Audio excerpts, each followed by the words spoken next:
Hay un elemento que está presente en cada minuto y cada segundo de la vida, que es el tiempo. No podemos escapar de él, está presente en todos los aspectos de la vida y es por eso que es muy habitual que analistas y científicos de datos dediquen parte de su tiempo a analizar cómo evoluciona algún valor a lo largo del tiempo. Eso precisamente es lo que consiste en las series temporales y eso es lo que vamos a ver en el vídeo de hoy. Vamos a hacer una pequeña introducción a cómo podemos analizar series temporales en Python. Vamos a ver un poco los elementos más básicos de estas series temporales, cómo podemos dibujar gráficos y allanaremos un poquito el camino para futuros contenidos en los que veremos cómo podemos hacer uno de los aspectos más interesantes y más poderosos, que es la predicción de valores a futuro. Algo que está muy presente en día a día también, predecir desde curvas del COVID, cuántos contagios habrá la semana que viene, cómo valdrá alguna divisa o alguna materia prima en el futuro. Hay un montón de cosas que podemos predecir, el tiempo también, la climatología, y todo ello se basa en series temporales. Así que nada, vamos a ello. Me llamo Javier Canales y esto es Garaje Data Pills.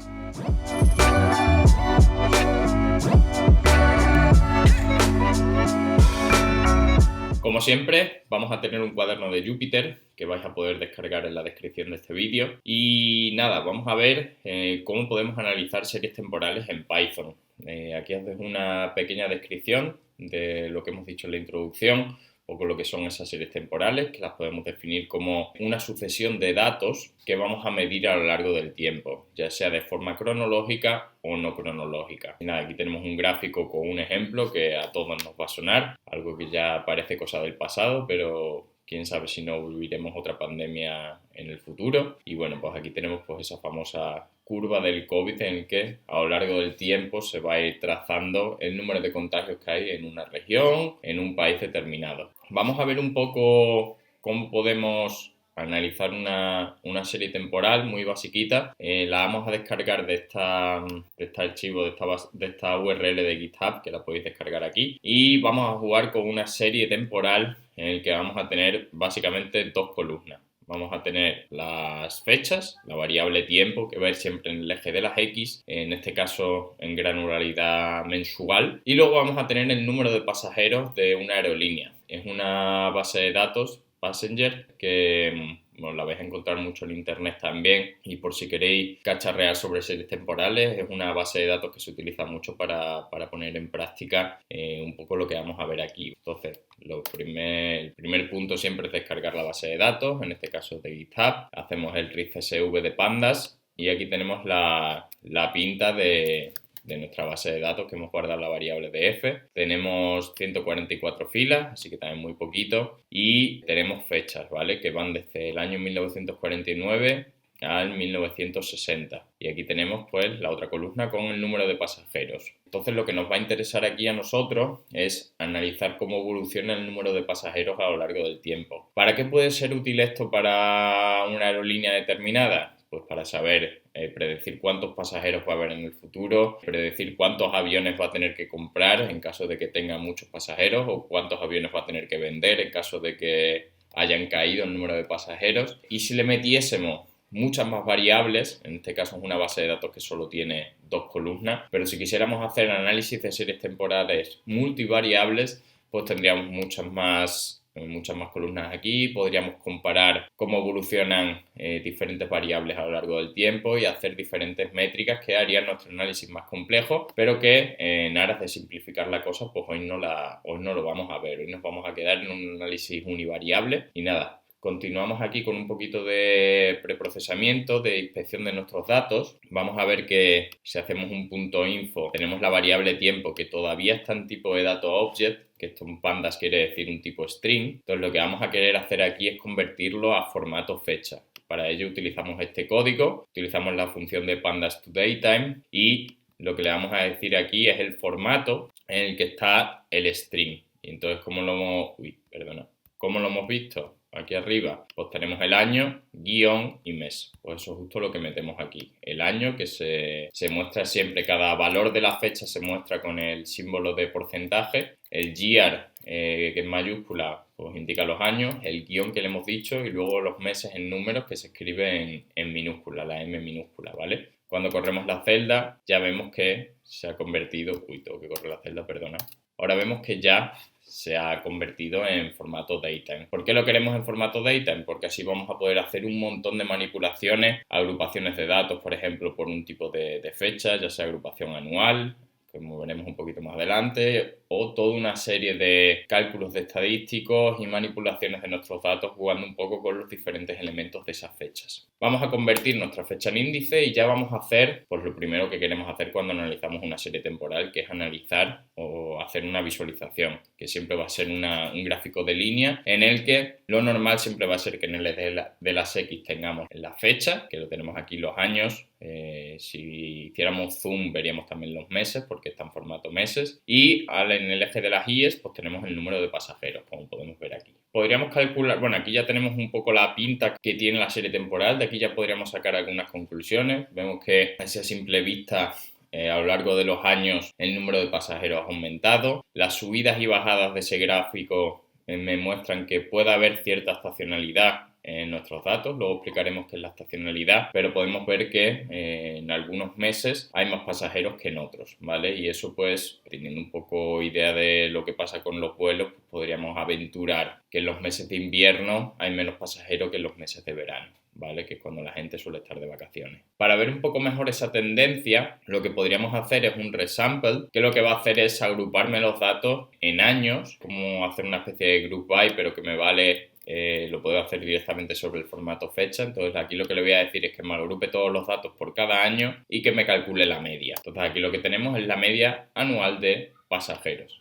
Vemos que lo que ha pasado es que me hace la agrupación, me muestra, bueno, el día no nos importa demasiado, es algo que hace Python por su cuenta, pero aquí tenemos cómo evolucionan los pasajeros. Podría ver también cómo cambia anualmente el número de pasajeros, ver un porcentaje de cuánto cambia. Entonces, si el porcentaje es positivo, pues vamos a ver que va a haber un incremento cada año, ¿vale? Todos los números son positivos, por lo que aquí aumenta un 10%, aquí un 21%, un 15%, 14% y así sucesivamente. Nunca hay números negativos, por lo que nunca va a haber un decrecimiento anual de pasajeros. La tendencia siempre es creciente. Si yo pintara la media anual de pasajeros y el gráfico de antes, pues me queda este gráfico que ya pues, me muestra también esa tendencia, que ese va a ser precisamente uno de los elementos, de los 4 elementos que vamos a ver que es interesante que analicemos en una serie temporal. La primera es la tendencia, que básicamente lo que me indica es si los datos crecen o decrecen a lo largo de la serie. Estamos buscando aquí tendencia a largo plazo, medio largo plazo, y en este caso pues podemos ver claramente que hay una tendencia al alza en el que cada vez hay más pasajeros, y esto va a ser importante que lo sepamos.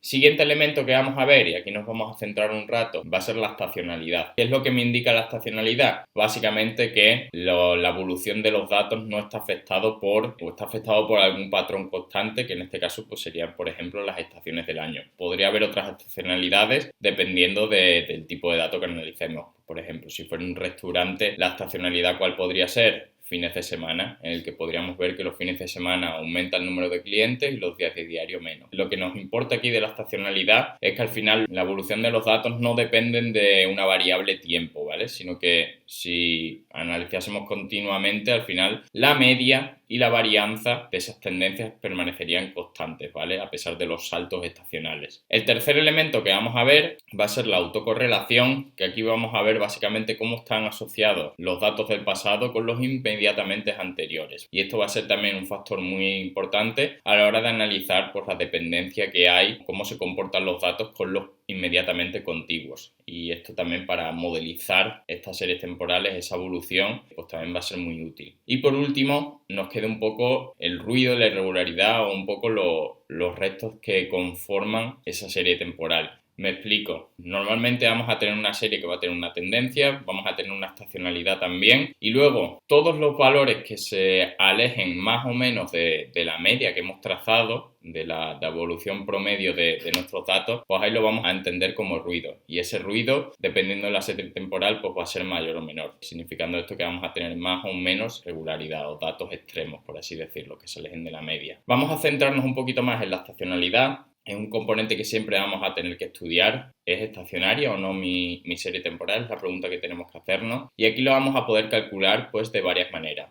Al final hemos dicho que la estacionalidad, cuando tenemos una serie estacionaria, los valores no dependen de una función temporal, de una función de tiempo. O esto, entendiéndolo en jerga matemática, podemos decir que la media, la varianza o la desviación estándar de mi serie permanece constante a lo largo del tiempo, tenemos varias formas de calcular esta estacionalidad. La primera es utilizando medias móviles o estadísticos móviles, que es lo que vamos a hacer aquí. Básicamente, si nos fijamos en la gráfica, la línea azul pues tiene muchos saltos para arriba y para abajo marcados a priori por esa posible estacionalidad. Si yo utilizo media móvil, esto básicamente lo que le voy a decir es que en vez de calcularme el valor de cada mes, le voy a decir que me coja un número que le voy a poder decir yo de meses anteriores al valor que estoy estudiando y que me compute un estadístico, como puede ser la media, la varianza o la desviación estándar. Para calcular estacionalidad anual, en este caso, que es la pinta que puede tener, pues le voy a poner una ventana de 12 meses. Todo lo que le estoy diciendo a Python aquí es que me coja el valor de turno, me coja también los 11 valores anteriores, inmediatamente anteriores, y me compute la media. Y aquí le estoy diciendo que me cojas pues, los mismos 12 meses, me calcule la varianza y aquí la desviación estándar. Entonces, cuando yo calculo esto y luego dibujo la media móvil y la desviación estándar, bueno, la desviación estándar es la raíz cuadrada de la varianza, así que me valdría uno u otro. Vemos lo que pasa aquí, vemos que la línea naranja es la media móvil y vemos que eso ha suavizado muchísimo, los picos esos de alguna forma se anulan calculando la media. ¿Y qué es lo que hemos dicho para saber si una serie es estacionaria? Hemos dicho que la media y la desviación estándar deberían permanecer constantes y aquí estamos viendo claramente que la media es ascendente. Esto quiere decir que el gráfico tal y como lo tenemos ahora mismo no es estacionario, porque no permanece constante estos estadísticos a lo largo del tiempo. Y con la desviación estándar, que es la línea verde, pues también lo vemos que hay cierto crecimiento, una tendencia al alza, por lo que tal como tenemos la gráfica ahora mismo, no podríamos decir que la gráfica es estacionaria. Si lo quisiéramos calcular esto de forma no visual, sino con métodos estadísticos, podríamos hacer el conocido test de Dickey-Fuller, ¿vale? Que un poco no me voy a enrollar con la explicación, pero básicamente lo que intenta probar o lo que intenta testear este test es la hipótesis nula que confirma que la serie no es estacionaria. Entonces, básicamente, al final esto es hacer test estadísticos, vamos a jugar siempre con los p-valores. Entonces, cuando hacemos el test y el p-value nos sale menor que 0,5, entonces podemos rechazar la hipótesis nula de que la serie no es estacionaria. Entonces, básicamente lo que le estamos diciendo con el p-value aquí es, asumiendo que la hipótesis nula es cierto, ¿qué probabilidad tenemos de encontrarnos los valores que me muestra la serie? Entonces, si la hipótesis nula es cierta y la probabilidad de encontrar esos valores es muy alta, pues entonces no podremos rechazar la hipótesis nula. En caso contrario, si asumimos que la hipótesis nula es cierta y nos encontramos que la probabilidad de encontrar esos valores, asumiendo que la hipótesis nula es cierta, es bajísimo, es menor que 0,5, entonces sí que podemos decir que no tiene sentido esa hipótesis nula y ahí sí que podríamos decir que la serie es estacionaria. Entonces, para correr este test, simplemente lo importo de la librería StatsModel y le digo simplemente que me aplique la función sobre la columna que me interesa y me sale esta tupla con ciertos valores, que yo la puedo convertir aquí en un pandas data frame para mostrar mejor la información y aquí tengo los valores, ¿vale? El que me interesa sobre todo es el p-value y en este caso, ¿qué es lo que tengo aquí? Un p-value de 0,99. Esto quiere decir que ahora mismo no podemos decir que la serie temporal que tenemos es estacionaria, como ya vimos visualmente. Entonces, esto es lo que nos diría ahora mismo el test este que estamos viendo aquí. Otro elemento a tener en cuenta que podemos analizar para ver un poco la pinta que tiene nuestra serie temporal es la autocorrelación. Ya hemos hablado de la autocorrelación, que es básicamente ver la relación que tienen un dato determinado con el inmediatamente anterior o los inmediatamente anteriores. Y esto es interesante porque si sabemos que nuestro dato está muy asociado al anterior, pues vamos a poder hacer una predicción medianamente buena y decir, vale, pues si ayer tenía este valor, posiblemente hoy también el valor sea muy parecido. Para ello, para calcular un poco esa relación entre el dato presente y los datos anteriores, vamos a utilizar lo que se conoce como la autocorrelación, que es básicamente hacer una correlación de nuestra base de datos con una base de datos con un valor anterior. Y eso lo podemos hacer con el método autocor y aquí le vamos a decir qué retraso le vamos a dar. Si le digo 1, pues va a ser la autocorrelación de mi base de datos presente comparándola con la base de datos hasta el valor inmediatamente anterior, es decir, un mes antes. Yo podría jugar con el lag y decirle pues 3 meses, 6 meses, 9 meses, un poco lo que nosotros queramos. Cuando yo corro, en todos los casos, vemos que tengo una autocorrelación muy alta, ¿vale? Esto es como cuando calculamos la correlación, los valores pueden ir entre el -1 y el 1, indicando el 1 o valores cercanos al 1 que hay una correlación positiva fuerte entre los valores, es decir, cuando uno aumenta, la otra aumenta también, y una correlación cercana a -1 indica que cuando uno sube, el otro baja. En este caso tenemos correlaciones muy altas positivas, por lo que podemos decir que si el número de pasajeros ayer era 100, pues es muy probable que mañana sea un número un poco superior. Eso es lo que nos puede decir la autocorrelación. Y además es interesante ver que esa autocorrelación se da tanto con un mes de retraso como con 3 meses, también es bastante alta. Con 6 meses un poco menos, pero sigue siendo alta, y con 9 meses también. Por último, vamos a poder analizar también el componente estacionario, en este caso de nuestro gráfico, de nuestra serie temporal, utilizando un método visual. Va a ser en este caso el Seasonal Decompose, que también está presente en la librería StatsModel. Y cuando yo corro esto, lo que puedo jugar con algunos parámetros, pero voy a ver qué tarda en cargar ahora. Aquí lo tenemos. Cuando corro este gráfico, me salen 4 series temporales. La primera, la de arriba, es la gráfica tal y como es. La siguiente